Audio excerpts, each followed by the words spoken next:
I wrote an official letter to the 911 board saying, you know me, I'm 2SAM2, Aberdeen Police. I'm also State Section Director for the Mutual UFO Network.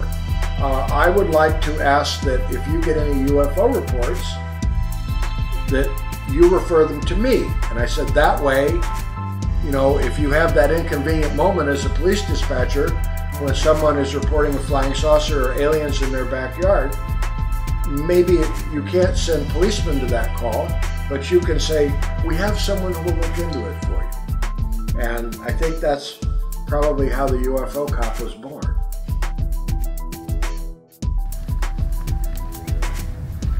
Welcome to Olympia, one of the crown jewels of the Pacific Northwest. As the capital city of the state of Washington, one might not expect it to be the home of one of the modern greats of ufology. The study of UFOs for all you squares. As a former police officer in Aberdeen, Washington, James Clarkson's second career as a UFO investigator may seem like a dichotomy. In this episode of Pacific NorthWEIRD, we will examine how Mr. Clarkson has used his experience in law enforcement to apply a rigorous scrutiny to his investigations of unidentified flying objects. We will also examine the Pacific Northwest's curious history with UFOs and visitors from beyond. If we are being visited, what are the larger implications? Can mankind's salvation come from the pursuit of UFOs? And what exactly do they want? Follow us down this wormhole as we introduce you to the UFO Cop.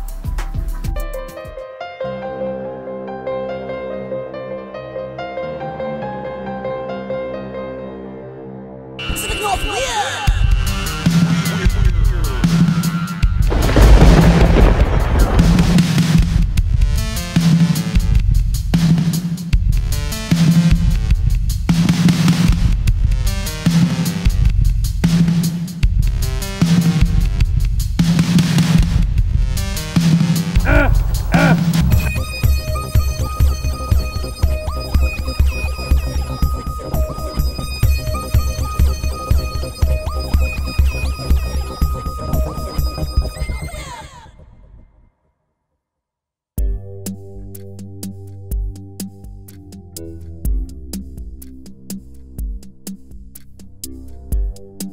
My name is James Clarkson, and I am a ufologist, which means that I take the subject of UFOs very seriously.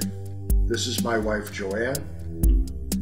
I've been researching, writing about, lecturing on UFOs for the better part of 20 years now, seriously, and I've been interested in UFOs since I was about 12 years old, which would be more years ago than I probably would care to admit. I'm also the state director for the Mutual UFO Network in Washington. I've been involved with MUFON since 1986. 20 years as a police officer. I spent the last 10 years of that career as a sergeant. So I try to bring the same standard of care to my UFO investigations that I brought to the cases that were put in front of me when I had those other roles. Well, Washington MUFON is part of a parent organization, which is, I guess you would say, MUFON, Mutual UFO Network. Now, being a member of MUFON initially means that you paid the basic membership fee, which makes you a subscriber to the monthly publication. People who want to go further take an open book test. They get themselves a manual, they study it, they pass the test, and then they become certified as field investigators. Now what happens is MUFON has a website that can be reached, obviously anywhere the internet is, and people can make reports now on PCs, laptops, tablets, smartphones, any number of ways they can access the reporting form, and they are asked basic questions about who, what, when, where, why, and how of whatever their UFO experience is. If they say that it happened in Washington, all of those reports come through me, and then I evaluate them and decide who's going to investigate them. So So much like a detective sergeant would, I get incoming cases, I evaluate them, I try to think of who's the best person for the job. Pacific NorthWEIRD! And now, Pacific NorthWEIRD reenacts actual UFO reports from Washington MUFON. My then boyfriend and I were sitting on a towel, about 3 feet from the water's edge on Mercer Island. We were just talking about various things when I noticed a bright light that flashed off and on, and each time it reappeared, it was farther along the shore, across the lake.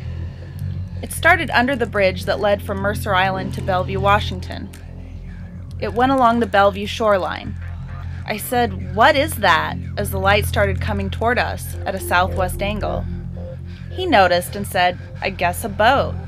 But the light seemed very bright, but continued to blink off and on, and as it got closer, my boyfriend seemed to go into a trance. I stood up when it was about 15 or 20 feet from the shore. It was the brightest light I had ever seen, but it was under the surface of the water. The light did not refract as would be normal. It remained a circle of bright light. It blinked off and then on one more time very near the shore. I pulled my boyfriend and yelled at him to run. He finally seemed to come out of the trance, and we ran as fast as we could. We ran about 20 yards away and turned. The bright orb was sitting on the towel we had left behind. It was just a bit bigger than the towel, about 3½ feet in diameter. We ran all the way to my parents' home and told my mother what had happened. Oddly enough, rather soon after the incident, we seemed to have forgotten it entirely. I had an accident about 18 years ago, and the memory came back. I contacted my then ex-husband and asked him if he remembered. He did, but was taken aback because he had also forgotten until I asked about it.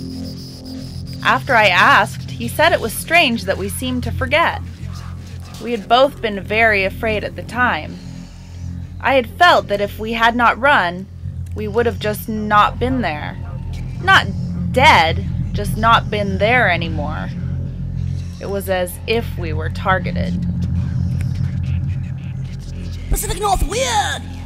The way that I got into ufology was that a long time ago when I was in San Francisco, and I think it was the first weekend, there's kind of a big weekend when your parents want to go away and they let you stay alone at the house. And that's a big deal.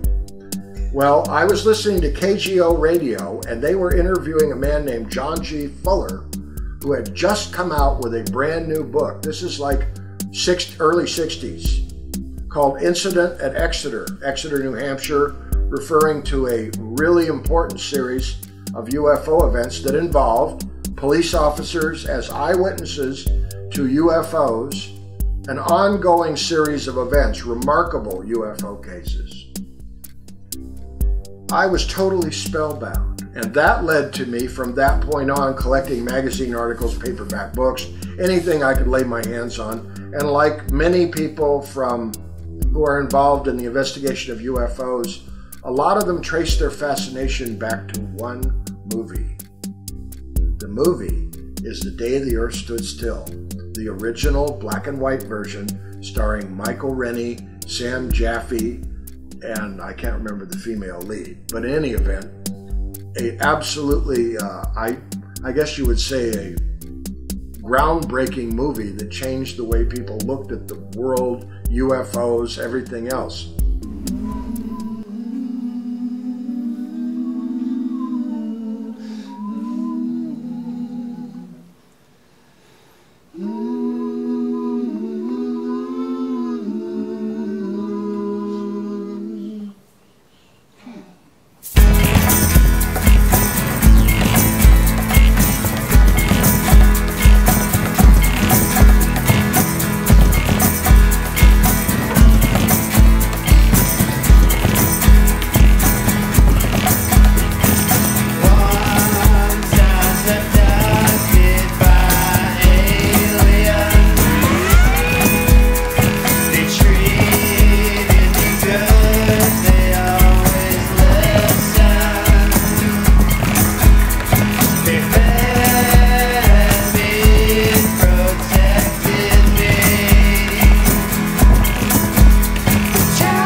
you get any group of people together and you bring up the subject of UFOs just to see what will happen, after you get past what we call the giggle factor, where people are talking about little green men, people with tinfoil hats, all that kind of thing, inevitably one or more people in the group will say, well, you know, I saw something, or they will tell you that someone they know and trust has seen something.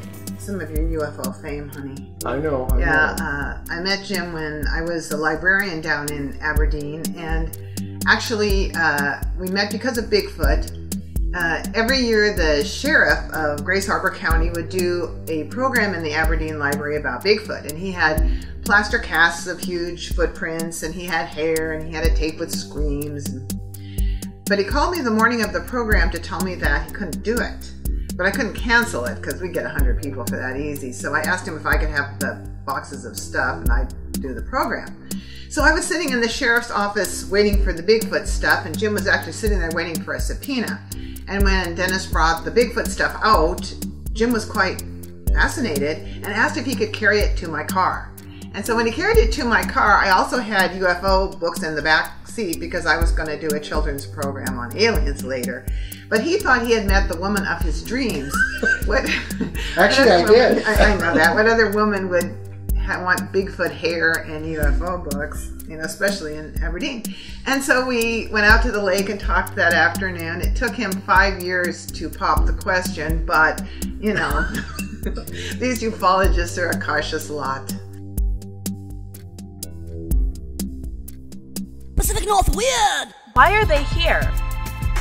What about the Pacific Northwest has made this such a historic theater for UFO activity? Perhaps it's our love of the coffee bean which keeps us extra alert and awake. Or maybe it's our status as hotshot entrepreneurs and people who can think outside of the box, which makes us more attractive cattle to our star brethren. Or maybe they want to know the truth about Bigfoot just as much as we do. And now here's Montana with an examination of a famous Northwest landmark, and how the truth behind our love affair with the intergalactic may have been right in front of us this entire time.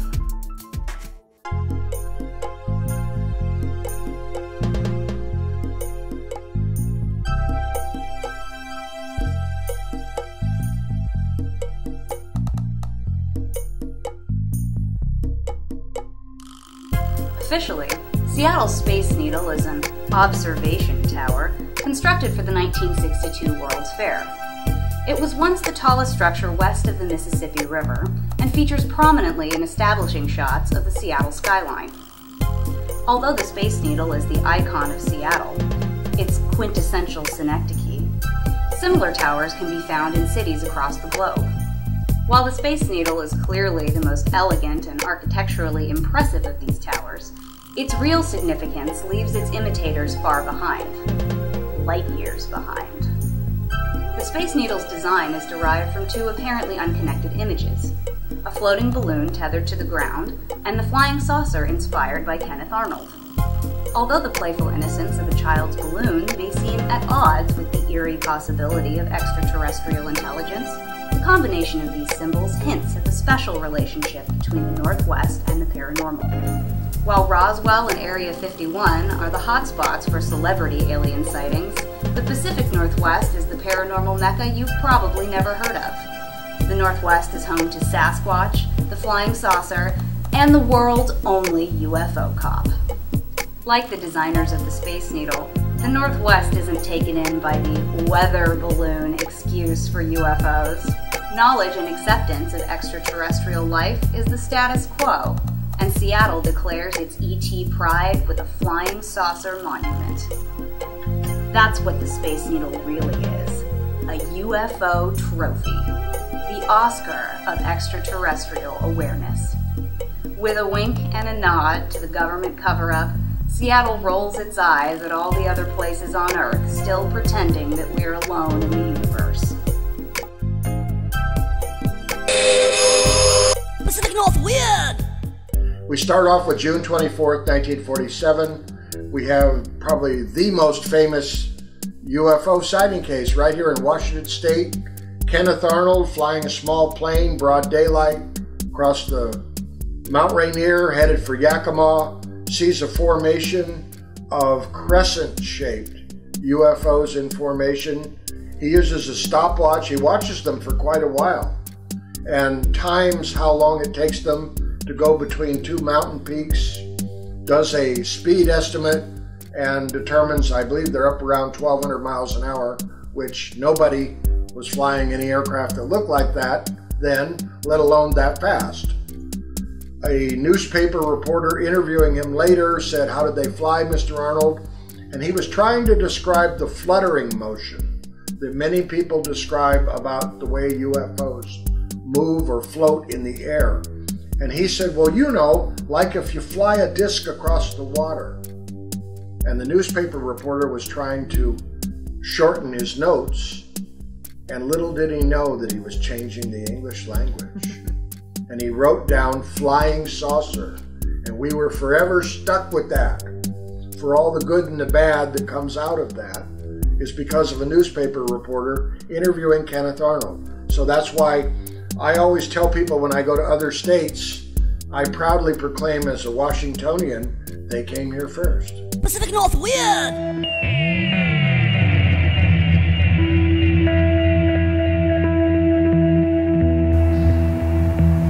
Hi, my name is Brian Frisina. I'm from Olympia, Washington. I'm Métis, Cree, and Italian from Turtle Island here. And here to talk about UFOs for the Star Nation. We didn't come from Asia, we didn't come from Africa. We don't really give any credence to the Bering Strait theory. The stories vary region to region, from tribal nation to tribal nation, but there's stories of the star people. And the one that I'm here to tell you about is there was a star person and an earth person, and they got together and they formed a union, and that's where we have the people of Turtle Island today called the original peoples. And do you know that the star people will return to the Pacific Northwest? This is my personal knowing. This does come from anybody, my personal knowing. I know that we're not alone, and that they're amongst us. You might even be one yourself. Do you think this star person and this earth person were in love? It's possible, and but I know that. Was it like a Romeo and Juliet thing? I don't think so. I'm not sure. I guess they'd have to like each other in order to, have a union. If you could say anything to a star person who is right here in front of you, what would you say? Thanks for coming. We need help. Let's get on the same page here. This is not the New World. America, we're older than that concept. How do you feel when you look up? Myself personally? Yes. They're my people. They're my ancestors. The stars. That's how I feel. This is one of the most interesting retirement gifts that I got. And a friend of mine who I worked with, she actually bought it for herself a year before I left. And on the day I retired, she gave it to me because she said that this was better left with me. And I think she's right. And I've never seen another one quite like this anywhere. It's a special music box.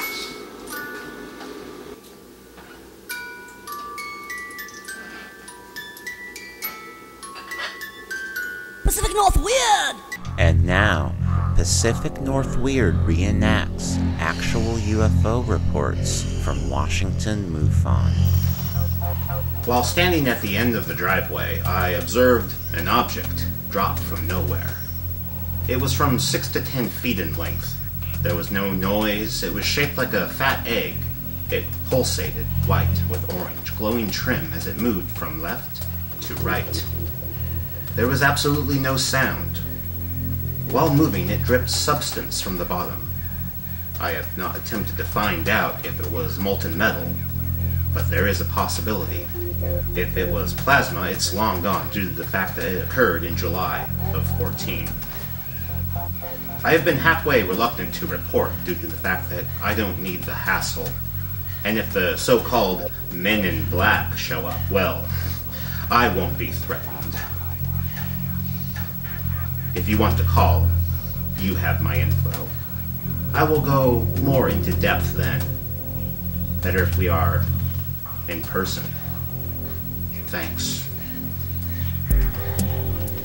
There are many, many possibilities. First off, if you open your mind up to the idea that we have been contacted by non-human intelligent species, where there is one, there must be many. There is no reason to suppose that there is one kind of alien. Just like there's not one kind of bird, one kind of insect, one kind of anything. I believe that the way that life has proliferated on the Earth is probably a good model for how it proliferates across the universe. In other words, life is a force in and of itself that attempts to take advantage of whatever the environment will give it. And if that means having a different color, a different shape, a different form, a different agenda, then it will do so. So in other words, why are they here? Well, there may be a whole lot of reasons why they're here. We could be a game preserve. We could be a research station.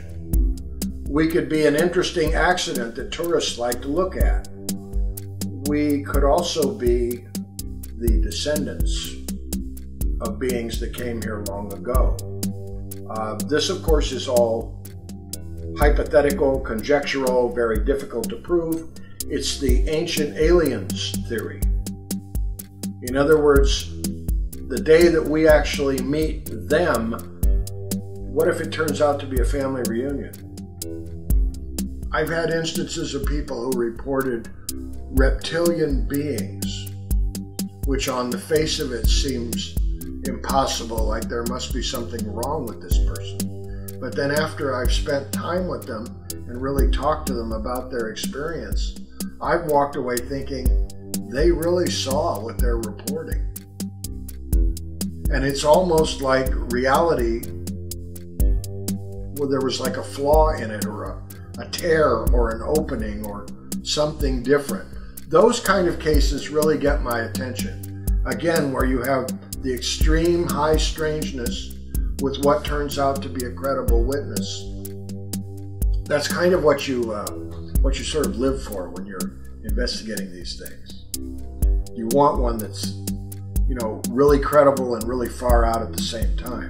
Because it's only at the edges of reality that we're likely to make a breakthrough in our understanding of what this is, or how it works, or what it means. We're going to have to be operating right on the edge of what we assume to be true about reality, because it's not going to conform to our notions of reality. We're going to have to learn how to get to the level that these things operate on. And so our minds have to expand. They're not going to come down to our level. We're going to have to go up to theirs. That's what I'm really looking for. And a good cat.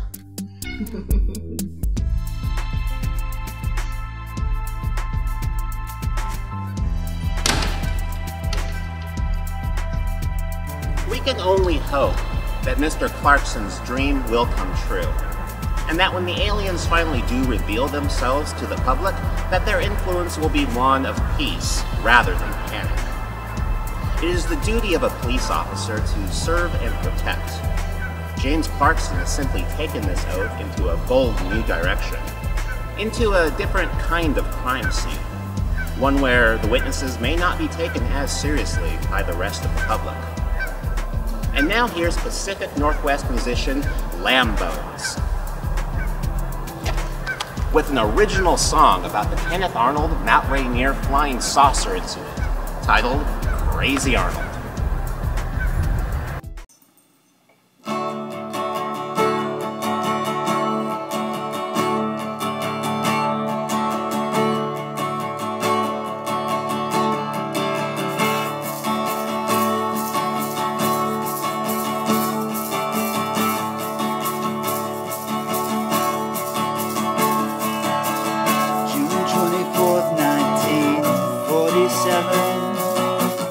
Private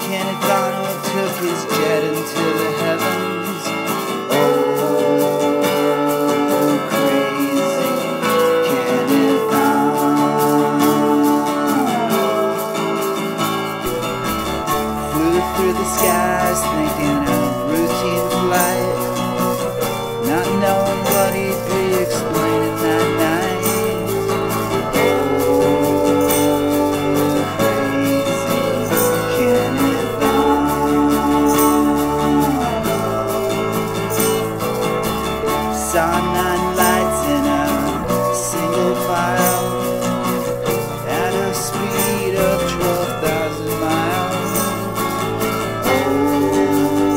Oh, crazy, can it fly?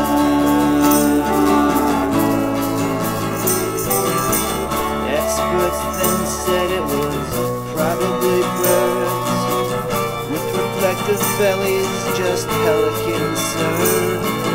Oh, crazy.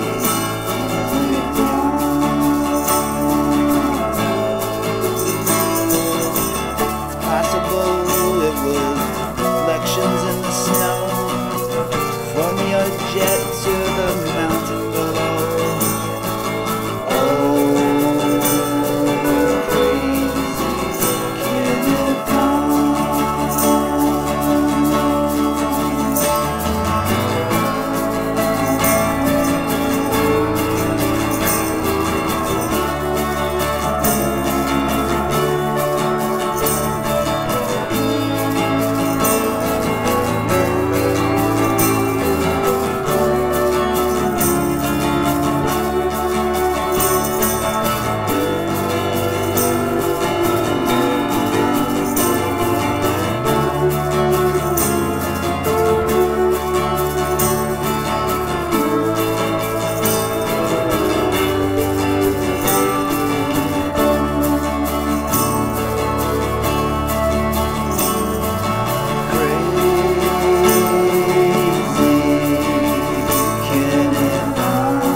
Man, that guy was like really weird.